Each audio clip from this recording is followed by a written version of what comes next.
오래된 아파트의 문이 끼익 소리를 내며 열렸습니다. 낡은 경첩이 힘겹게 신음하는 소리였습니다. 안으로 들어선 남자의 이름은 강지훈, 나이는 45이었습니다. 지난 5년의 세월이 그의 얼굴에 깊은 골을 파놓았고 어깨는 무겁게 축 처져 있었지만 두 눈만은 무언가 단단히 결심한 사람처럼 이글거리고 있었습니다. 그는 익숙한 집안의 공기를 깊게 들이마셨습니다. 희미한 먼지 냄새와 볕에 바랜 벽지, 그리고 아주 오래된 시간의 냄새가 뒤섞여 코끝을 찔렀습니다. 모든 것이 5년 전 그가 떠나던 날과 똑같았습니다. 거실 한쪽 구석에 놓인 달아빠진 소파도, 빛바랜 가족 사진이 걸린 벽도 마치 시간이 멈춘 듯 그대로였습니다. 그는 마음속으로 몇 번이고 되뇌었던 말을 다시 한번 가다듬었습니다. 이제 곧 아내 차유진이 보게 될 것입니다. 놀라서 말을 잇지 못하다가 이내 눈물을 쏟으며 그의 품에 안기겠지요. 그러면 그는 아내를 다독이며 준비한 이야기를 꺼낼 것이었습니다. 바로 그때 안방문이 소리 없이 열렸습니다. 강지훈은 마른 침을 삼키며 돌아보았습니다. 그러나 문 앞에 서 있는 사람은 그가 기억하는 아내가 아니었습니다. 그의 기억 속 차유진은 언제나 수수하고 조용한 그림자 같은 사람이었습니다. 하지만 지금 그의 눈앞에 서 있는 여인은 완전히 다른 사람이었습니다. 값비싸 보이는 짙은 남색 정장을 반듯하게 차려입고 머리는 단정하게 올려 묶어 목선이 고스란히 드러나 있었습니다. 화장은 짙지 않았지만 그 모습에서 뿜어져 나오는 기품은 주변의 낡은 풍경을 압도했습니다. 여인의 얼굴에는 놀라움도 반가움도 심지어 원망의 기색조차 없었습니다. 그저 처음 보는 사람을 대하듯 차갑고 무심한 눈빛으로 그를 머리부터 발끝까지 천천히 훑어볼 뿐이었습니다. 그 시선 앞에서 강지훈은 자신이 마치 벌거벗은 듯한 기분에 사로잡혔습니다. 강지훈은 당황스러움을 감추고 애써 준비한 말을 꺼내기 시작했습니다. 목소리가 멋대로 떨리는 것을 막기 위해 주먹을 꽉 쥐었습니다. 유진아, 나야 5년 동안 정말 죽을 고생을 했어. 사실 나는 사고로 죽은 게 아니었어. 나쁜 빚쟁이들에게 쫓기고 있었지. 그 사람들이 당신까지 해칠까봐 어쩔 수 없이 산에서 사고를 당한 것처럼 꾸미고 몸을 숨겨야만 했어. 당신을 지키기 위한 어쩔 수 없는 선택이었어. 그는 자신의 목소리가 얼마나 가련하게 들리는지 스스로도 느낄 수 있었습니다. 이제야 겨우 모든 걸 정리하고 당신에게 돌아온 거야. 정말 미안해. 그리고 우리 조용히 정리하는 게 좋겠어. 당신도 새 삶을 살아야지. 내가 다시 일어서려면 아주 작은 도움이 필요할 것 같아. 그의 말은 구차한 변명으로 가득했지만 그는 아내의 동정심에 기댈 수밖에 없었습니다. 차유진은 그의 긴 이야기를 단 한 번도 끊지 않고 끝까지 들었습니다. 미동도 없이 서서 마치 벽에 걸린 그림을 감상하듯 무표정하게 그를 바라볼 뿐이었습니다. 강지훈의 말이 끝나자 집안에는 무거운 침묵이 흘렀습니다. 그는 아내가 어떤 반응을 보일지 몰라 숨을 죽였습니다. 그때 유진이 천천히 입을 열었습니다. 그녀의 목소리는 얼음장처럼 차가웠습니다. 그래서 얼마면 돼요? 강지훈은 자신의 귀를 의심했습니다. 뭐라고? 유진아, 나는 돈 때문에 온 게 아니. 그의 말이 채 끝나기도 전에 유진이 말을 잘랐습니다. 당신 입을 막을 값을 묻는 거예요. 내 인생에서 이번에는 정말로 영원히 사라져주는 대가 말이에요.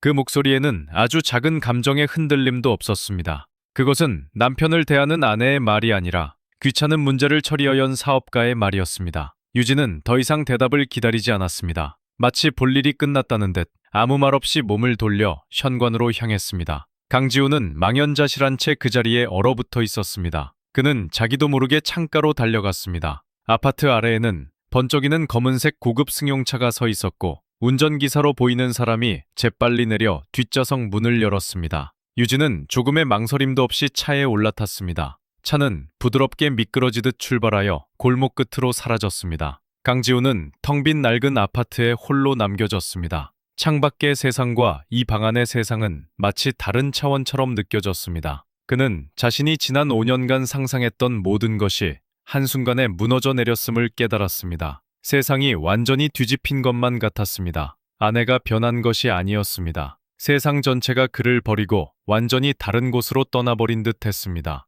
그는 부서진 아내를 버렸다고 생각했습니다. 하지만 그 행동이 어떤 존재를 만들어냈는지 조금도 짐작하지 못했습니다. 이야기가 본격적으로 펼쳐지기 전에 잠시 화면 아래에 구독과 좋아요 단추를 눌러주시면 감사하겠습니다. 여러분의 작은 손길이 저에게는 아주 커다란 힘이 됩니다. 그리고 혹시 지금 어느 고장에서 이 이야기를 듣고 계신가요? 댓글로 알려주시면 제가 반갑게 인사드리겠습니다. 자, 그럼 이제 시간을 거슬러 올라가 보겠습니다. 이 모든 일의 시작은 5년 전, 바로 그 아파트에서 비롯되었습니다. 5년 전의 차유진은 지금과는 완전히 다른 사람이었습니다. 그녀는 세상의 소음으로부터 자신을 숨기려는 듯 언제나 조용하고 눈에 띄지 않았습니다. 그녀의 유일한 기쁨이자 안식처는 낡은 부엌 한 구석에서 할머니께 물려받은 조리법으로 정성껏 한과를 만드는 시간이었습니다. 달콤한 조청이 끓어오르는 냄새, 고소한 기름 냄새, 알록달록한 고물이 만들어내는 세계의 향연 속에서 그녀는 잠시나마 시름을 잊을 수 있었습니다. 하지만 남편 강지훈에게 아내의 소중한 시간은 그저 쓸모없는 시간 낭비일 뿐이었습니다. 그는 작은 회사에서 중간 관리자로 일하며 늘 세상에 대한 불만으로 가득 차 있었습니다. 그는 아내가 만든 전과를 무심하게 집어 입에 넣으며 퉁명스럽게 말했습니다. 또 이 쓸데없는 짓 하고 있어. 이런 거 만들 시간에 나가서 돈 드는 일이라도 좀 찾아봐. 이딴 걸로 밥이 나와, 떡이 나와. 유진은 상처받은 눈빛으로 남편을 바라보며 조심스럽게 대답했습니다. 하지만 저는 이 시간이 좋은걸요. 마음이 편안해져요. 지우는 그런 아내를 격렬하듯 콧방귀를 뀌었습니다. 마음 편한 소리하고 있네. 우리가 지금 빚더미에 앉아 있는 거 잊었어. 한가하게 과자나 만들 때가 아니라고. 그의 말 한마디 한마디는 비수가 되어 유진의 가슴에 박혔습니다. 어느 가을날 아침, 지우는 등산복 차림으로 현관에 섰습니다. 그는 며칠간 설악산에 다녀오겠다며 배낭을 짊어졌습니다. 머리 좀 식히고 와야겠어. 일이 너무 안 풀리네. 그는 무심하게 말하며 유진을 형식적으로 한번 안아주었습니다. 그 포옹에서는 어떤 온기도 느껴지지 않았습니다. 유진은 남편의 뒷모습이 사라질 때까지 문 앞에서 서 있었습니다. 며칠 뒤 그녀에게 날아온 것은 청천벽력 같은 소식이었습니다. 남편이 설악산 절벽 근처에서 실종되었다는 연락이었습니다. 구조대가 며칠 동안 산을 샅샅이 뒤졌지만 그들이 찾아낸 것은 벼랑 끝에 걸려 찢어진 남편의 배낭뿐이었습니다. 경찰은 유진에게 깊은 유감을 표하며 말했습니다. 아마도 발을 헛디뎌 추락한 것으로 보입니다. 안타깝지만 생존 가능성은 거의 없어 보입니다. 그 말을 듣는 순간 유진의 세상은 무너져 내렸습니다. 그녀는 차가운 바닥에 주저앉아 목 놓아 울었습니다. 남편이 원망스러울 때도 많았지만 그가 없는 세상은 상상조차 해본 적 없었기 때문입니다. 그녀는 남편의 빈자리를 끌어안고 하염없이 눈물만 흘렸습니다. 남편이 사라지고 몇 달이 흘렀습니다. 유진은 깊은 슬픔의 늪에서 헤어나오지 못하고 있었습니다. 집안의 모든 것은 남편이 떠나던 날 그대로였고 그녀는 매일같이 현관문만 바라보며 혹시나 하는 헛된 기대를 품었습니다. 하지만 현실은 그런 그녀를 가만두지 않았습니다. 어느 날부터인가 낯선 번호로 전화가 걸려오기 시작했습니다. 처음에는 받지 않았지만 전화는 집요하게 계속되었습니다. 마침내 떨리는 손으로 전화를 받자 수화기 너머에서는 거친 남자의 목소리가 들려왔습니다. 강지훈 씨 부인 되시죠? 남편분 앞으로 빌려가신 돈이 상당한데 언제쯤 갚으실 겁니까? 유진은 그제야 남편이 자신 몰래 엄청난 빚을 졌다는 사실을 알게 되었습니다. 빚 독촉 전화는 하루에도 몇 번씩 걸려왔고 급기야 험상궂은 남자들이 집 문을 두드리기 시작했습니다. 일주일 시간 드립니다. 그때까지 남편 빚 못 갚으면 이 집에서 짐 싸서 나갈 준비하세요. 그들의 협박에 유진은 공포에 떨었습니다. 남편을 잃은 슬픔에 더해 이제는 길거리에 나앉게 될지도 모른다는 절망감이 그녀를 덮쳤습니다. 더 이상 물러설 곳이 없었습니다. 유진은 굶어 죽지 않기 위해 그리고 마지막 남은 보금자리마저 빼앗기지 않기 위해 무엇이라도 해야만 했습니다. 그녀가 할 수 있는 유일한 것은 할머니께 배운 한과를 만드는 일이었습니다. 그녀는 남은 돈을 탈탈 털어 재료를 사고 밤을 새워가며 정성껏 한과를 만들었습니다. 그리고 다음 날 새벽, 직접 만든 한과를 작은 상자에 담아들고 동네 벼룩시장으로 향했습니다. 시장 한 구석에 작은 돗자리를 펴고 앉아 그녀는 고개를 푹 숙인 채 사람들을 기다렸습니다. 처음에는 아무도 그녀의 작은 좌판에 관심을 보이지 않았습니다. 하지만 시간이 흐르자 알록달록하고 정갈한 모양의 한과가 지나가는 사람들의 눈길을 끌기 시작했습니다. 한 아주머니가 다가와 물었습니다. 어머, 이거 참 곱다. 직접 만드신 거예요? 이건 그냥 과자가 아니라 예술 작품 같네요. 아주머니는 작은 상자 하나를 사갔습니다. 처음으로 자신의 손으로 돈을 번 순간이었습니다. 그날 유진은 단 몇 개의 상자를 팔았을 뿐이지만 집으로 돌아오는 그녀의 발걸음은 조금이나마 가벼워졌습니다. 아주 작은 희망의 불씨가 그녀의 마음속에서 피어오르기 시작했습니다. 그날 이후 유진의 삶은 완전히 달라졌습니다. 그녀는 밤에는 부엌에서 한과를 만들고 낮에는 시장에 나가 그것을 팔았습니다. 잠자는 시간도 잊은 채 일에만 매달렸습니다. 피곤함에 눈물을 쏟다가도 자신의 한과를 맛있게 먹는 사람들의 모습을 보면 다시 힘을 낼 수 있었습니다. 그녀의 한과는 입소문을 타기 시작했습니다. 전통적인 조리법을 지키면서도 현대적인 감각으로 모양을 낸 그녀의 한과는 다른 곳에서는 볼 수 없는 특별함이 있었습니다. 처음에는 한두 명이었던 손님은 점점 늘어났고 얼마 지나지 않아 그녀의 좌판 앞에는 작은 줄이 생기기 시작했습니다. 유진은 더 이상 슬픔에 잠겨 눈물만 흘리던 과거의 여인이 아니었습니다. 그녀의 눈빛에는 절망 대신 자신의 힘으로 살아가겠다는 굳은 의지가 자리 잡고 있었습니다. 밤늦게 고단한 몸을 이끌고 집으로 돌아와 꼬깃꼬깃한 지폐를 세는 시간은 그녀에게 고통스러운 현실을 잠시나마 잊게 해주는 유일한 위안이었습니다.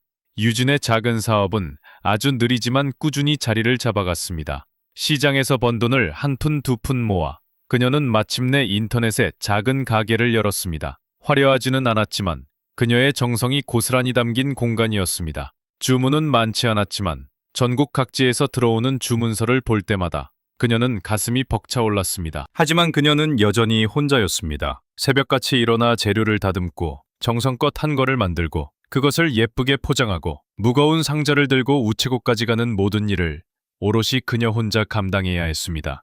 하루에 서너 시간 쪽잠을 자는 것이 전부였고 몸은 쇠약해질 대로 쇠약해졌습니다. 만성적인 피로와 스트레스 속에서도 그녀는 일을 멈출 수 없었습니다. 멈추는 순간 다시 과거의 절망 속으로 떨어질 것만 같았기 때문입니다. 하지만 그녀의 앞에는 더 큰 산이 버티고 있었습니다. 법적으로 남편은 여전히 실종 상태였습니다. 이 때문에 그녀는 집을 담보로 사업 자금을 빌리거나 자신의 이름으로 된 재산을 마음대로 처분할 수도 없었습니다. 사업을 조금이라도 키우려면 자금이 필요했지만 은행 문턱은 그녀에겐 너무나 높았습니다. 답답한 마음에 찾아간 법률 전문가에게서 그녀는 충격적인 이야기를 들었습니다. 이 상황을 해결할 유일한 방법은 법원에 남편의 실종 선고를 청구하여 법적으로 사망한 것으로 만드는 것뿐이라는 말이었습니다. 그 말을 듣는 순간 유진의 심장은 돌덩이처럼 무겁게 가라앉았습니다. 남편을 법적으로 죽은 사람으로 만드는 것, 그것은 혹시라도 남편이 살아 돌아올지 모른다는 마지막 희망의 끈을 제 손으로 끊어버리는 행위였습니다. 그녀는 며칠 밤낮을 고뇌했습니다. 남편의 사진을 붙잡고 하염없이 눈물을 흘리기도 했습니다. 여보, 내가 어떻게 당신을... 미안해요. 하지만 나도 살아야겠어요. 이렇게 주저앉아 있을 수만은 없어요. 그녀는 마침내 고통스러운 결정을 내렸습니다. 법정에 서는 날, 유진은 떨리는 마음을 감출 수 없었습니다. 판사 앞에서 남편이 실종된 경위를 설명하고 지난 몇 년간 자신이 겪어야 했던 고통을 증언하는 것은 마치 자신의 살을 도려내는 듯한 아픔이었습니다. 그녀는 눈물을 애써 참으며 담담하게 말을 이어갔습니다. 마침내 판사가 엄숙한 목소리로 판결을 내렸습니다. 법원은 강지훈에 대한 실종 선고 청구를 받아들인다. 망치가 법정을 울리는 순간 유진은 공식적으로 과부가 되었습니다. 그것은 한 시대의 끝이자 동시에 새로운 시작을 알리는 신호탄이었습니다. 법원 건물을 나서는 그녀의 얼굴 위로 따스한 햇살이 쏟아졌습니다. 그녀는 잠시 걸음을 멈추고 하늘을 올려다보았습니다. 그리고 아주 깊은 숨을 내쉬었습니다. 눈가에는 눈물이 맺혀 있었지만 그 눈빛에는 더 이상 슬픔이나 연민이 아닌 강철 같은 굳은 결의가 서려 있었습니다. 그녀는 주머니에서 낡은 휴대전화를 꺼내 은행에 전화를 걸었습니다. 자신의 이름으로 사업자금을 문의하기 위해서였습니다. 이제 그녀의 앞을 가로막는 것은 아무것도 없었습니다. 법적으로 자유로워진 유진은 작은 돈을 빌려 사업에 전부 쏟아부었습니다. 그녀는 허름한 포장지 대신 한과의 기품을 살려줄 수 있는 고운 한지로 만든 상자를 주문했고 자신의 작은 가게를 알리기 위해 처음으로 적은 돈을 들여 홍보를 시작했습니다. 그녀는 기적을 바라지 않았습니다. 그저 어제보다 조금 더 나은 오늘이 되기를, 자신의 노력이 헛되지 않기만을 바랄 뿐이었습니다. 그런데 정말로 믿을 수 없는 일이 일어났습니다. 아주 유명한 음식 전문 누리꾼이 우연히 그녀의 가게를 발견하고 한과 꾸러미를 주문한 것이었습니다. 며칠 뒤 그는 자신의 계정에 감탄으로 가득 찬 긴 글을 올렸습니다. 그의 글은 순식간에 수많은 사람에게 퍼져나갔습니다. 글의 제목은 사람들의 마음을 사로잡기에 충분했습니다. 과부의 눈물맛, 비극 속에서 피어난 최고의 예술 과자. 그 글은 유진의 한과를 단순한 먹거리가 아닌 한 여인의 고통과 희망이 담긴 이야기로 만들었습니다. 그날 밤 유진의 작은 가게에는 폭풍이 몰아쳤습니다. 갑자기 밀려든 사람들 때문에 가게 누리집은 순식간에 마비되었고 주문 알림은 쉴 새 없이 울려댔습니다. 하룻밤 사이에 들어온 주문량은 지난 몇 달간의 주문을 모두 합친 것보다도 많았습니다. 처음에는 기뻤지만 기쁨은 곧 엄청난 불안감으로 바뀌었습니다. 그녀는 집안을 가득 메운 주문서를 보며 망연자실했습니다. 이 모든 것을 혼자서 감당하는 것은 불가능했습니다. 그녀는 선택의 기로에 섰습니다. 이대로 포기하고 찾아온 기회를 놓쳐버릴 것인가? 아니면 자신의 모든 것을 걸고 이 파도에 몸을 던질 것인가? 바로 그때 전화벨이 울렸습니다. 자신을 투자 전문가라고 소개한 한 남자였습니다. 그는 유진의 이야기를 기사로 접했으며 그녀의 사업이 가진 엄청난 잠재력을 알아보았다고 말했습니다. 그의 목소리에는 확신이 가득 차 있었습니다. 전화기 너머로 들려오는 남자의 목소리는 유진에게 또 다른 세상의 언어처럼 들렸습니다. 차 선생님, 저는 김민준이라고 합니다. 선생님의 이야기를 읽었습니다. 선생님께서 만드시는 것은 단순한 과자가 아닙니다. 그것은 우리의 잊혀가는 문화를 되살리는 위대한 작업입니다. 저는 선생님의 미래에 함께하고 싶습니다. 유진은 한동안 아무 말도 할 수 없었습니다. 수화기를 든 손이 가늘게 떨렸습니다. 지난 몇 년간 그녀에게 손을 내밀어준 사람은 아무도 없었습니다. 모두가 그녀를 동정하거나 혹은 귀찮아할 뿐이었습니다. 하지만 이 남자는 그녀의 고통이 아닌 그녀가 가진 능력과 가능성을 보고 있었습니다. 긴 침묵 끝에 유진은 떨리는 목소리로 물었습니다. 제가 무엇을 하면 될까요? 그 한마디는 그녀의 인생을 송두리째 바꾸어 놓았습니다. 며칠 뒤 유진은 여전히 소박한 옷차림이었지만 그 누구보다도 빛나는 눈으로 투자자들 앞에 섰습니다. 그녀는 어려운 숫자 대신 자신이 과자 하나하나에 담아온 진심과 꿈에 대해 이야기했습니다. 그리고 마침내 계약서에 자신의 이름을 적었습니다. 지난 세월 굳은 살이 박이도록 반죽을 치대던 바로 그 손으로 그녀는 자신의 새로운 미래를 열었습니다. 다시 현재로 돌아와 남편과 마주했던 그날로부터 며칠이 흘렀습니다. 강지우는 아내의 엄청난 성공을 눈으로 확인한 뒤 자신의 태도를 완전히 바꾸었습니다. 그는 이제 동정심에 호소하는 것만으로는 아무것도 얻을 수 없다는 것을 깨달았습니다. 그는 서울 중심가의 우뚝 솟은 번쩍이는 건물, 바로 유진의 새 사무실로 그녀를 찾아왔습니다. 넓고 화려한 대표실에 들어선 그는 과거에 자신이 무시했던 아내의 흔적은 어디에서도 찾아볼 수 없다는 사실에 다시 한번 놀랐습니다. 그는 이제 애틋한 감정과 지나간 세월에 대한 그리움을 무기로 삼기로 했습니다. 유진아, 내가 없는 동안 당신이 이룬 이 모든 것을 보니 정말 자랑스러워. 하지만 당신 혼자 얼마나 외로웠을까 생각하니 마음이 아파. 나는 지난 5년간 단 하루도 당신을 잊은 적이 없어. 그의 목소리는 진심인 것처럼 애절하게 떨렸습니다. 하지만 유진은 이미 움직이고 있었습니다. 그녀는 남편의 위선적인 연극에 어울려줄 생각이 조금도 없었습니다. 남편이 돌아온 바로 그날, 그녀는 이 나라에서 가장 유능하다는 사람을 고용했습니다. 그녀가 원한 것은 단순한 헤어짐이 아니었습니다. 남편이 감추고 있는 지난 5년간의 추악한 진실, 그 모든 것을 자신의 눈으로 똑똑히 확인하고 싶었습니다. 유능한 사람은 자신의 값을 했습니다. 그는 얼마 지나지 않아 강지훈의 거짓된 행적을 모두 파헤쳐 유진 앞에 내놓았습니다. 보고서의 내용은 충격적이었습니다. 남편을 쫓던 빚쟁이는 처음부터 존재하지 않았습니다. 강지훈은 자신의 죽음을 꾸며내고 첫사랑이었던 오수연이라는 여자와 함께 도망쳤던 것입니다. 그는 사라지기 직전 아내 몰래 여기저기서 큰 돈을 빌렸고 그 돈으로 작은 바닷가 마을에서 새로운 삶을 시작했습니다. 그곳에서 그는 다른 이름으로 살며 오수연과 마치 부부처럼 행복한 시간을 보냈습니다. 그가 다시 유진 앞에 나타난 이유는 빌린 돈이 모두 떨어지고 우연히 죽은 줄 알았던 아내가 엄청난 부자가 되었다는 소문을 들었기 때문이었습니다. 유진은 서류와 함께 첨부된 여러 장의 사진을 말없이 넘겨보았습니다. 사진 속에서 남편은 다른 여자와 팔짱을 낀 채 환하게 웃고 있었습니다. 두 사람은 바닷가에서 다정하게 어깨를 기대고 있었고 작은 식당에서 함께 밥을 먹고 있었습니다. 그 모습은 유진이 지난 몇 년간 꿈에도 그리던 행복한 부부의 모습이었습니다. 유진은 사무실에 홀로 앉아 창밖을 바라보았습니다. 도시의 불빛이 별처럼 반짝였지만 그녀의 마음은 차갑게 식어 있었습니다.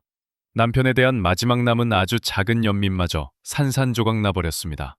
배신감에 눈물이 쏟아질 법도 했지만 이상하게도 눈물은 나지 않았습니다. 대신 심장 깊은 곳에서부터 차가운 분노가 끓어올랐습니다. 그녀는 자신의 고통 위에서 행복을 쌓아 올린 그들을 용서할 수 없었습니다. 그녀는 책상 위에 놓인 사진들을 가만히 내려다보았습니다. 그리고 마침내 결심했습니다. 이 잔인한 연극을 끝낼 시간이라고. 그녀는 전화를 들어 익숙한 번호를 눌렀습니다. 수화기 너머로 남편의 목소리가 들려왔습니다. 여보세요? 유진은 아주 차분하고 사무적인 목소리로 말했습니다. 강지훈 씨 되시죠? 드릴 말씀이 있습니다. 당신이 거절할 수 없는 아주 흥미로운 제안입니다. 그녀의 목소리에는 이제 어떤 감정도 실려 있지 않았습니다. 그것은 모든 것을 끝내려는 자의 마지막 통보였습니다. 며칠 뒤 유진은 강지훈과 그의 여자 오수연을 자신이 운영하는 가게로 불렀습니다. 그 가게는 낡은 한옥을 정성껏 되살려 만든 곳으로 고즈넉하고 아름다운 분위기가 흐르는 유진의 자랑이었습니다. 강지훈과 오수연은 큰 돈을 받게 될 것이라는 기대감에 부풀어 한껏 멋을 내고 나타났습니다. 유진은 고운 한복을 차려입고 아무 일도 없었다는 듯 평온한 얼굴로 그들을 맞이했습니다. 그녀는 두 사람을 조용한 방으로 안내하고 자신이 만든 가장 귀한 차와 다과를 정성껏 내놓았습니다. 지훈과 수연은 의심 없이 자리에 앉아 유진이 따라주는 차를 마셨습니다. 방 안에는 은은한 차 향기가 퍼졌고 창밖으로는 작은 정원이 내다보였습니다. 모든 것이 그림처럼 평화로웠습니다. 차를 한 모금 마신 유진은 아주 조용하고 나지막한 목소리로 이야기를 시작했습니다. 그녀는 자신이 어떻게 남편의 죽음을 마주해야 했는지, 어떻게 절망 속에서 살아남기 위해 발버둥 쳤는지, 어떻게 밤을 새워가며 과자를 만들어 팔았는지 담담하게 이야기했습니다. 강지훈은 안절부절 못하며 유진의 눈치를 살폈고 오수연은 마치 남의 이야기를 듣는 듯 무심한 표정이었습니다. 이야기가 끝나자 유진은 품에서 서류 묶음을 꺼내 탁자 위에 조용히 펼쳐 놓았습니다. 그것은 유능한 사람이 가져온 보고서였습니다. 그녀는 오수연을 똑바로 바라보며 말했습니다. 이 사람은 당신에게 빚쟁이들을 피해 도망쳤다고 말했겠지요. 하지만 사실은 책임과 저를 피해 도망친 겁니다. 사진 속에서 행복하게 웃고 있는 남편과 오수연의 모습을 본 강지훈의 얼굴은 새하얗게 질렸습니다. 유진아, 그만해. 이건 오해야. 유진은 그의 말을 무시하고 계속해서 말을 이었습니다. 그리고 돈이 다 떨어지자 죽은 줄 알았던 저를 찾아왔습니다. 제가 그리워서가 아니라 제가 부자가 되었기 때문이지요. 유진은 자리에서 천천히 일어섰습니다. 그녀의 목소리는 이제 칼날처럼 차갑고 단호했습니다. 여기 정리 서류입니다. 나는 당신에게 단 한 푼도 줄 수 없습니다. 오히려 당신을 사기죄로 고소할 겁니다. 경비원. 그녀의 말이 끝나기가 무섭게 문이 열리고 건장한 남자들이 들어와 겁에 질린 강지훈의 양팔을 붙잡았습니다. 모든 것을 알게 된 오수연은 경멸의 눈빛으로 강지훈을 한번 쏘아보고는 미련 없이 몸을 돌려 방을 나갔습니다. 홀로 남은 유진은 창밖의 정원을 바라보았습니다. 아주 오랜만에 그녀의 얼굴에 옅고 진실한 미소가 떠올랐습니다. 1년이라는 시간이 흘렀습니다. 법정 다툼은 유진의 완전한 승리로 끝났고 강지훈은 모든 것을 잃고 빈털터리가 되었습니다. 유진은 이제 더 이상 과거에 얽매이지 않았습니다. 그녀는 젊은 여성들이 가득한 강당의 연단에 서 있었습니다. 그녀는 자신의 이름을 딴 재단을 만들어 아무것도 가진 것 없이 맨주먹으로 사업을 시작하려는 여성들을 돕는 새로운 꿈을 꾸고 있었습니다. 그녀의 사업은 세계적인 이름이 되었지만 이제 그녀의 진짜 열정은 다른 여성들이 자신처럼 독립적인 삶을 살 수 있도록 돕는 것이었습니다. 그녀는 청중을 향해 힘주어 말했습니다. 5년 전 저는 제 인생이 끝났다고 생각했습니다. 저에게 남은 것은 할머니께 물려받은 작은 기술 하나뿐이었습니다. 하지만 기억하세요. 어떤 일이 닥치더라도 여러분에게는 언제나 자기 자신이 있습니다. 그리고 그것만으로도 여러분은 자신만의 왕국을 건설할 수 있습니다. 그녀의 얼굴은 그 어느 때보다도 행복하고 자유로워 보였습니다. 복수는 차갑게 식혀서 내놓는 음식이라고들 합니다. 하지만 진정한 복수는 눈부신 성공으로 완성되는 것이 아닐까요? 오늘 이야기가 마음에 드셨다면 구독과 좋아요로 저를 응원해 주시길 부탁드립니다. 잊지 마세요. 가장 쓰라린 잿더미 속에서도 가장 아름다운 꽃은 피어날 수 있습니다. 자기 자신을 믿으세요.